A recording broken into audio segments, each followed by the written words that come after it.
by saying that I'm fucking terrified. I didn't even give Mitch a sheet. Yeah. Because these are basically all stories about Mitch. I don't have any notes. This is an episode of all the stories AJ has that didn't fit in anywhere that he couldn't remember. This is a bonus episode of the Remember the Times podcast. Haven't done a bonus in a while. Yeah, I'm fucking super scared. Last episode, we finished up Warped Tour 2007, our very first tour. There are some stories. I mean, we were literally gone for 2 months. We were in like almost 50 different cities. It's tough to remember. And almost all the venues look the same. When and where everything happened. Yeah. I think we did a pretty good job, but there are quite a few stories that we didn't do. But for some reason, almost every single one of them was about you. So Cool. Should I start off with one that's not you, and then we'll just rail them all off? Rack them off? How about you start off with the ones that are me, and when I need a break, okay, you drop in someone else. Just give me a fucking minute. As we were getting ready to film, AJ's looking over his nose, and I just hear him go. I'm nervous about. So my favorite Mitch memories. Oh boy. So so first off, oh my gosh, which one do I want to start with here? Okay. Well, all right. This isn't a. We'll start off with the Mitch one here. Yeah. One night. You said you don't remember drinking that much, but there was on occasion that you guys all got pretty wasty face. Yeah. There were drunk nights. And you were shotgun, so you were the guy who had to read the map quest to the driver. Perfect for the drunk guy to do. So tanked. I don't know why we let you guys go first. Maybe it wasn't. Maybe we had already planned you go first, and then you just got too drunk, and there was, that no feels time like to change something it. I would do. Yeah. Anyways, so we basically went in 250-mile increments. So everybody who was driving next really needed to sleep because it was our turn next to do that, and we had to be up and alert. But about an hour into my sleep, you wake me up. You go from the front, you crawl all the way over your seat and up to the back. You're like, AJ, why are you naked? And I don't know what you were dreaming about, but you thought I was naked in the van, and you were very upset about it. And you would not leave it on. I was like, Mitch, fuck off. I'm not. I have fucking clothes on, dude. So I just woke up and I was like, you know what? Fuck it. Just go back. And you just went to sleep, and I did a double shift because... It's kind of you. I woke me up. You woke me up. I still don't think you should have been naked in the van. I stand by that. I think it's a little... why was Mitch dreaming about me naked? That's what I want to know. I was wide awake, so I couldn't have been dreaming. Sounds you were thinking about me naked, which I think kind of goes hand in hand with your butt pedaling endeavors that you've been never happened partaking. But I was also clearly upset about it. So your whole point's fucking moot. Yeah. Okay. I was like, why the fuck are you naked in this van that we're all sharing together? But you couldn't have even seen me, so something in your head was like. It must have been something I was talking about. Who was driving? I must have been talking about it with them, and then whoever that was. I don't remember who you stayed up with, but yeah, you climbed all the way in the back to yell at me. Yeah, for that. Yeah, that sounds right. So that's one. Second memory of Mitch waking up out of nowhere in the van. Different reason. I wasn't naked, but we went to Sonic. Oh, Jesus Christ. Do you want to skip this one? Or No, I'll tell it. You're down. Yeah, you don't tell it. Yeah. This was somewhere in Texas, I think, because we had the cicadas or whatever, those fucking bugs that come out once every eon. They jump everywhere. They were out. It was loud, and we were eating at a Sonic outside. I remember that much. Okay. And normal, everything was fine. Said our goodbyes. We were with Fathom at the time. Get in the van. We start driving. I was asleep. And I woke up from a dead sleep, and I sat up and I went, pull over. I just had a serious cramp in my low belly, and we pull over. The nearest place we get to I think it was a McDonald's, and they had their lights on. Their drive-thru was open. I went to go try the door, and it was locked. And I looked, and there was people in there working, and I was like, I need to use your bathroom, and I was banging on the window.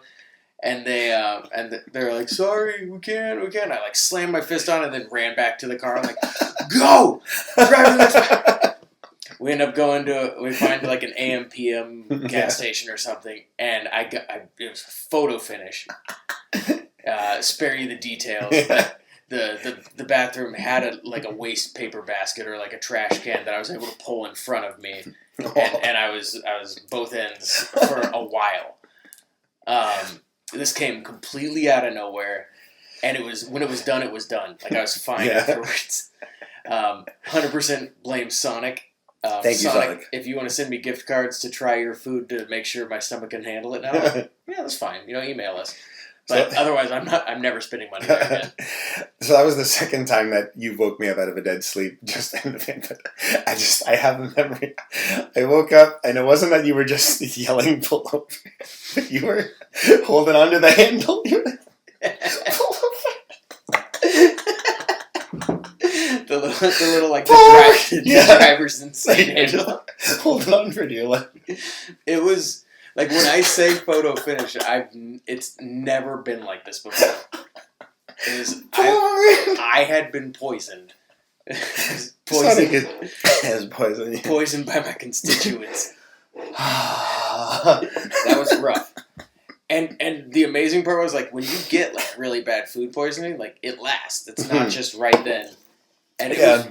Everything came out, and then I was back to 100%. I fell back asleep in the van, and we kept driving. That hurts. I love imagining everybody else who was in the van that just had to like sit there and wait while I dealt with this. So how long do you think he's gonna be? Are we gonna make it to the next show? I don't know if I'm gonna make it to this episode. Yeah, it's not even my favorite one.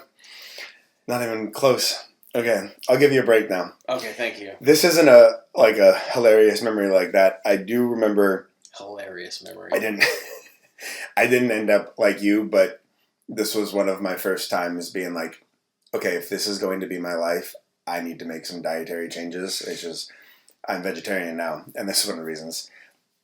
It was not as easy to be vegetarian on the road in 2007. We also didn't have GPS. So we were like, it was a driving day. We had to rush to get to the next venue. And so it wasn't like, oh, let's look up what we can find. It's like, first thing off the fucking freeway, that's where we're going. Yeah, it was catch as catch can, food-wise. And all 3 times was McDonald's. And we ate McDonald's 3 times in one day. And even that, all of us were just like, we can't do this. Like, this is not okay for a human to consume McDonald's 3 times in one day.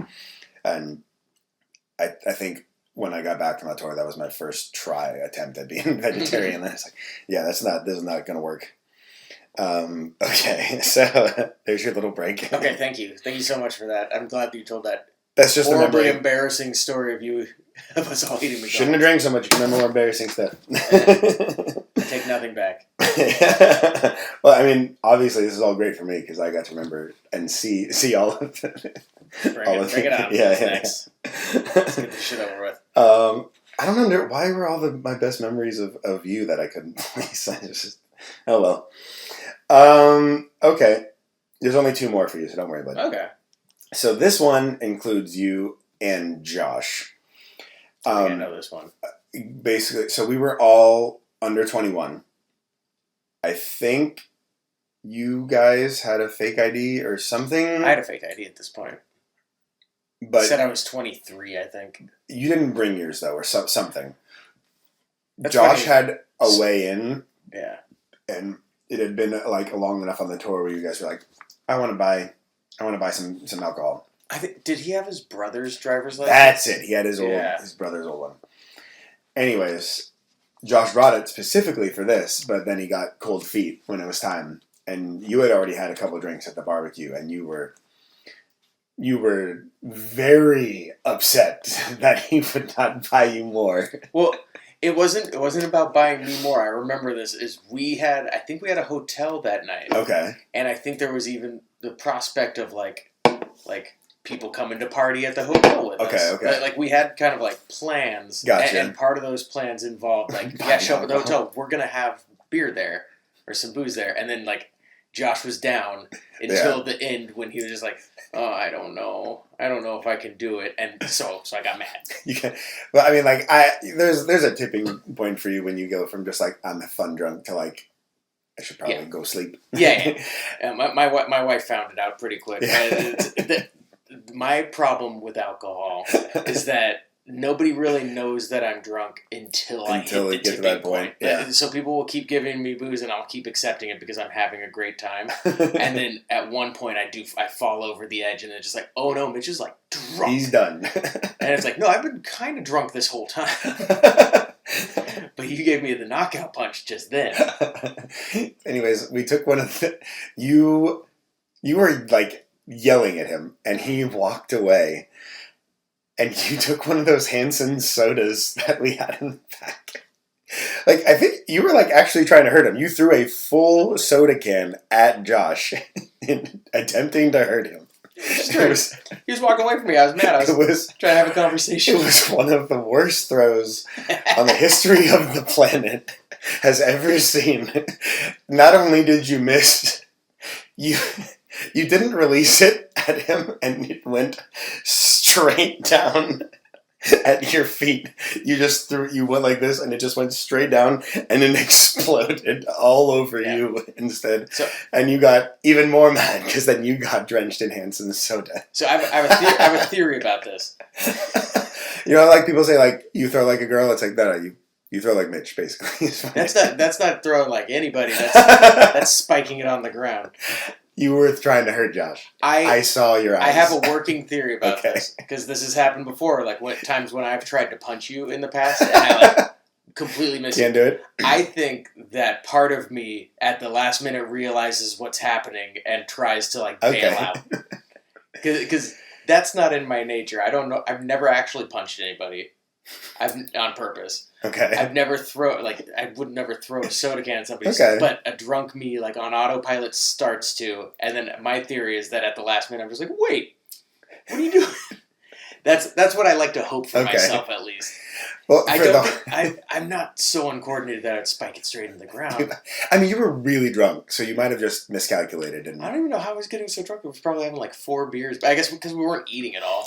Well, it was just, yeah. But like, you literally, like, Josh, like, I saw Josh, he was just like, I'm out. And he walked away. So I see him go behind the trailer. And I see you, like, you're like, and then you walk behind the trailer where he's walking and you try going like that. And then it just so exploded all over you. Yeah. And these aren't my proudest moments. At this point, you've only tried to punch me. No. You tried to punch me twice so far. Yeah. But I wanted to wait for another bandmate to enter to talk about these. Because I think it'll be a good entrance for him. Okay. So we're not going to talk about that. But you did try to hurt Josh there. Yeah. As far as I could tell. We've talked about he was pissing everybody off. I don't think it was just about the beer. Probably not at this point. It was just a whole, you know what? This guy. Depending on when in the tour it was, it probably had a lot. It probably had a lot behind it. It was at least a month in, so you would have already been heated. So. And that was my last straw. But I still like to think my better nature is what made me throw it straight into the ground. Yeah, sure. It just happened to explode on you. It was like, you deserve this. All right, we'll give you one more break before the last one. All right. This one is all about Chris. I don't know if you're going to this, but there was one of the artists on the tour was named Jeffree Star. Mm-hmm. Very famous artist. That was this year. He was on it every year. Yeah, I thought it was 2008. But... Yeah. So. He's a very famous makeup artist. He had a music career. I don't know if he's still doing that. I thought I heard he started getting famous for like doing Davey Havok's makeup or something like that. Anyways, so yeah, he has his own makeup line now. Very nice guy. He was on the whole tour with us. Mm. He developed a huge crush on Chris. And would come over, I would say for at least a week straight, he would come over literally just to hang out with Chris every day. It was like at first it was kind of like, oh, this is kind of cool, like because Jeffree Star is like a known quantity. Absolutely, people would like follow him around and stuff, and we're like, yeah, come hang out at our tent. Yeah, but we, after I think like a day or two, we could tell he was like paying extra attention to Chris. It started to get a little uncomfy. Yeah, but like, oh my god, like. People would see him, and all within a minute, our tent was completely surrounded by people who wanted an autograph. And he would be like, I'm not signing anything until you guys buy some merch. And we sold so much stuff on those days when he would come by. I don't know for sure because I haven't done any research on this. I just think I might have heard something at one point. I think Jeffree Star might be like a kind of problematic guy. Is he? I think so. It become part of like it's a whole like YouTube commentator thing that's gone. I don't know which side he's on of the fighting of the bad guy stuff, but it was. Okay. I think he's been embroiled in controversy before. Interesting. And then I heard about that and then going like, well, I kind of saw like some weird stuff going on. it was like Chris was he wasn't a minor. He's 18. He was 18, so he wasn't a minor, but it was very young pup. Yeah. And it was a lot of like, come sit on my lap, like that kind of like weird, like overt flirting that got uncomfortable, and Chris was like clearly not into it, and it just kept happening. I don't think we were helping because it totally. We as the band were like, Chris, go like if just go give him a fucking check or something. Like we like he's gonna if he like starts like hyping us up. Yeah, if it sells merch, you get over there. You give him a kiss. Yeah. Be the pretty boy in the band like we hired you. He didn't agree to it, but we were all pressuring him to do so. Yeah, we weren't good guys in this. I don't want to pretend that we were. No, absolutely not. No good guys in this story. But yeah. So nothing ever happened, but we did sell a lot of merch from the days. Yeah, a lot of extra merch. So thank you, Jeffrey. Thanks, Jeffrey. So yeah, there's that one. That's your last break. Here's our last story. Okay. You ready, bud? No. Actually, this is all my fault. I'm sorry. Okay. It wasn't just my idea, but I think this is my favorite prank I've ever pulled on anybody. Okay, I thought this was 2008. No. Okay. Yeah, you thought it was 2008. No, it's only this one because it was mostly me and Sam Cortina, so I know that. Yeah. Okay. I'm so proud of me for this. I hate this stupid thing. It still makes me so mad. I'm sorry. So we decided, because we were having such a rough time driving on the tour and figuring it out, at one point, I don't know if you volunteered to try this, or because you were the singer, we were trying to like take you out of like talking all day, or what. But we decided we were going to try you, after the set, you weren't going to be there for the rest of the day, you were going to sleep and then just drive us all the way through the night. And then you would just play and then go hang out and sleep and not be at the tent. I think my voice was starting to feel. Was that it? Yeah, because we're sitting there yelling all day. Exactly, yeah. And starting to get strained out. Maybe that's why. I know we were trying to figure out like the best way to do the drives anyways, because we were all just exhausted. Yeah, whatever we were doing, we felt like it wasn't working. Yeah. We did try it. I do remember one day you did sleep and you weren't there all day, and even at like 3 a.m, you were like, I'm sorry, I can't drive. It's still too long. It still wouldn't work. It's still too long to drive. It doesn't matter. Yeah, at that time of night and stuff. So we figured it was like, this isn't working. We'll just go back to the way. But the first couple of days, you fell asleep in our tent. Mitch is looking very angrily at me right now. I'm remembering it. You're talking about how it didn't work. The sleeping. The sleeping didn't work. And here's fucking why. So we had spray bottles to spray ourselves to cool us down during the day. You fell asleep in the tent, and Sam and I just tried to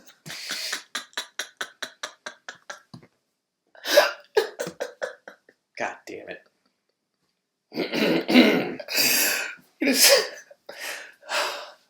You wonder why you get punched.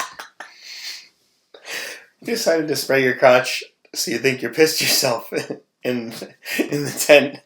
And we all didn't say anything, but you woke up and we were all just trying to hold it together, and we saw you you were like, what the fuck happened? And then you kind of like tried to figure out if it smelled like pee. I was fucking worried. So confused.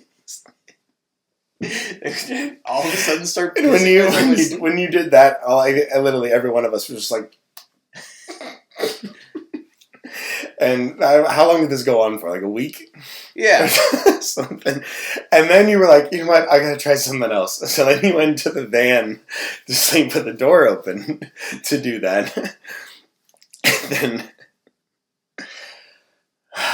because Sam and I are such nice friends, after you fell asleep, we followed you to the van and started spraying your crotch in the van.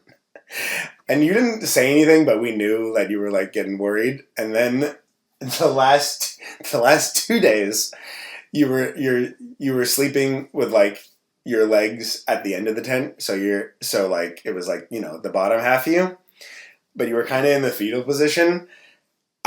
I don't even know how we got through this. We were like crying, laughing. I can't believe you didn't wake up while we were doing it, because we were at the van and the door was open and you were in the fetal position, like with your back faced to us. So we started spraying your butthole instead. You were so confused. So the reason I'm is you're like, yeah, so like we thought we would change the sleeping arrangement up and you would sleep all day and then you couldn't drive all the way through the night. Meanwhile, you're fucking pranking me while I'm sleeping into thinking that I'm becoming incontinent. So, of course, I'm not fucking sleeping all day. So, of course, I can't drive all fucking night. And then you go, yeah, it didn't work, so we shifted back. You didn't fucking let it work. You were fucking pranking me. Anyways, then you started talking about it. You were like, I think is it just the way I'm like sleeping towards the sun that I'm just getting extra sweaty or something because it doesn't smell like piss. That's what I was waking up and I was like, I'm wet. I'm not. I didn't think I was actually pissing myself, but I was like, I'm just wet in my crotch. So I thought I was like serious swamp ass or something. I was like, why am I so wet that it's showing through my pants? Something's fucking wrong. Anyways, we didn't tell you until like we were home for like 3 months. So you just. I thought I caught you guys. No, because I remember you guys snickering one time when I was sleeping in the van. I just remember you and I and Sam and Josh, we went to a party like in like November. Maybe you caught us and then you just forgot because you were like drunk or something. In a sleep? Yeah. Right. You can't blame middle of the day sleeping in the van. No. I just meant like when you found out we were like partying or something. No, you guys. I remember sleeping in the van and you guys like giggling and me waking up and I was like, the fuck are you guys doing here or something like that.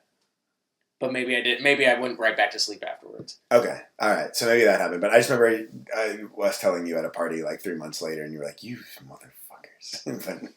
So now, in hindsight, not only was it, we were juvenile, but maybe that was affecting our trial sleep thing. Completely ruined the trial sleep thing. Well, I'm very sorry. I don't give a fuck. You're not forgiven. All right. Fair. But you have to forgive me for all my bad things that I did. Okay. Yeah, that's cool. You can punch me now if you want. I think it just justifies later punch attempts. Or earlier, no. I admit it retroactively justifies the first one. The first time you took a swing, I absolutely did deserve. So it has nothing to do with this. But the other ones, we'll talk about it later. Yeah. Anyways, I feel like anything that happens within the group dynamic all has these things built into them that have happened along the way. Absolutely. Nothing happens in a vacuum. No. Yeah. So it all is cause and effect. But I didn't think that it was it not working because you were freaked out of the wet. Well, I mean, one, you can't really sleep during the day there. I don't think it would have worked anyways, to be honest. There's that where it was like the sleep is not restful. Yeah, no. And then the sleep was also not restful because I was like, well, every time I fall asleep, I'm fucking like something weird's happening. So I'm not getting good deep sleep. Yeah. So either one, but yeah, that was you skewed the results. And your trial was bunk. It's quite a prank. The shitty, stupid prank. Your children. How long? Well, I mean, we were 20. We were literally children. Yeah, but I think it lasted like a week or whatever, but. Yeah, I think it was all me and Sam, so you can blame us. Nobody else partook. I think. Sean, as the scientist in our group, now a scientist, but he has a scientific brain. Okay. He should have known. That would have fucked you up. This fucks up a research study. You're messing with the sample. Yeah. I honestly, even if we hadn't, I don't think that experiment would have worked. It was way too hot to be sleeping in a van or in the tent. We would have needed like a bus that you could have slept comfortably, and I mean, because. Obviously, bus drivers do that, so like it could have worked. But yeah, like the amount of good sleep you were getting would have been like a good 45 minutes. No, I think the general idea we wanted to like make me nocturnal And then our sets would be like at the end of my day. Yeah, and yeah. Like, okay, see you guys tomorrow. Yeah. We were trying to figure stuff out. We're figuring it out as we go. Yeah, but that didn't work. I wonder why. There's our bonus episode. All right. That wasn't as bad as I was a little worried about it. Me getting food poisoning, I was prepared for that story. Yeah. I was. If you didn't bring it up, I was going to. Yeah, I figured. I've heard you tell that before, so yeah. I was like, all right, yeah. Well, because anytime Sonic gets mentioned, I'm like, oh, hey, I got a story about Sonic. But yeah, now, okay, we are officially done with Warped Tour 2007. It's the end.